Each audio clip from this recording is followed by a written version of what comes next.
इस वीडियो में हम जानने वाले हैं हार्मोन क्रिया के जो प्रमुख नियम है उसको हम जानते हैं। जीव के शरीर में विभिन्न तरह के हार्मोन पाए जाते हैं। वे सभी बीमारियों के आधार पर एक दूसरे से भिन्न भी होते हैं, फिर भी उनकी क्रियाएं 10 सामान्य नियमों द्वारा निर्देशित होती हैं और वो जो 10 नियम है वो निम्नलिखित हैं और ये उसको हम देख लेते हैं।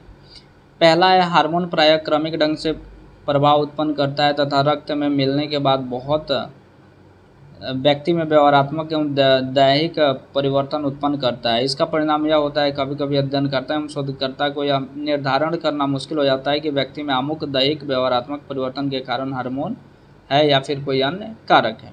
दूसरा है, जब हार्मोन व्यक्ति के व्यवहार में परिवर्तन करता है तो उत्पन्न व्यवहार की तीव्रता परिवर्तन करके अपना प्रभाव उत्पन्न करते हैं, न कि वे उस व्यवहार को पूर्णतः उत्पन्न करके या उसे बंद करके अपना प्रभाव उत्पन्न करते हैं। और जो नेक्स्ट है तीसरा, ये है प्रत्येक हार्मोन की का विभिन्न अंगों, ऊतकों एवं व्यवहार पर बहु प्रभाव पड़ता है तथा इसके विपरीत एक ही तरह का व्यवहार या दैहिक परिवर्तन बहुत सारे विभिन्न हार्मोन जो हैं वो उत्पन्न हो सकते हैं। चौथा है, हार्मोन के प्रकार तथा मात्रा दोनों ही पर्यावरणीय एवं अंतर्जात कारकों द्वारा प्रभावित होता है। व्यवहार तथा हार्मोन के बीच संबंध एक तरफा न होकर दो तरफा होता है। हार्मोन से व्यवहार प्रभावित होता है तथा व्यवहार हार्मोन स्तर को परिवर्तित करता है। जैसे टेस्टोस्टेरोन का स्तर ऊंचा होने से संबंध आक्रामकता से होता है तथा यदि किसी भी आक्रामकपूर्ण व्यवहार से हारने वाले व्यक्ति में टेस्टोस्टेरोन का स्तर में काफ़ी कमी आ जाती है, जबकि जीतने वाले व्यक्ति में इसके स्तर में थोड़ा सा ही वो क्या होता है, परिवर्तन होता है। पांचवा है, हार्मोन का उत्पादन थोड़े मात्रा में होता है तथा इसका स्राव एक प्रकोष्ठ यानी ब्रस्ट के रूप में होता है।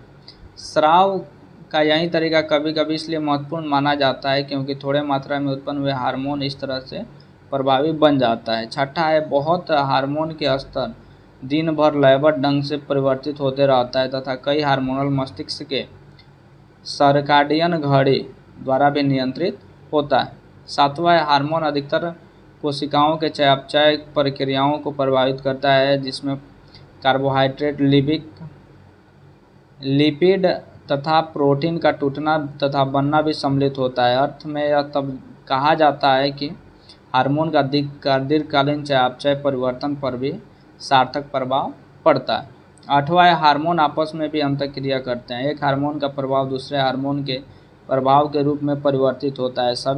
नौवां है, सभी ऋणधारी प्राणी में हार्मोन की रासायनिक संरचना लगभग समान होती है, परंतु किसी एक हार्मोन द्वारा किया गया कार्य विभिन्न प्रजाति के प्राणी में अलग अलग हो सकते हैं। 10वां है, हार्मोन का प्रभाव सिर्फ उन्हीं कोशिकाओं पर पड़ता है जिनका ग्राहक जो है प्रोटीन होता है, जो उसकी पहचान करके उसे स्वीकार करता है और कोशिका के कार्य में परिवर्तन करता है। ऋणधारी प्राणियों में एक ही मस्तिष्कीय क्षेत्र में प्रायः समान ढंग के ग्राहक पाए जाते हैं।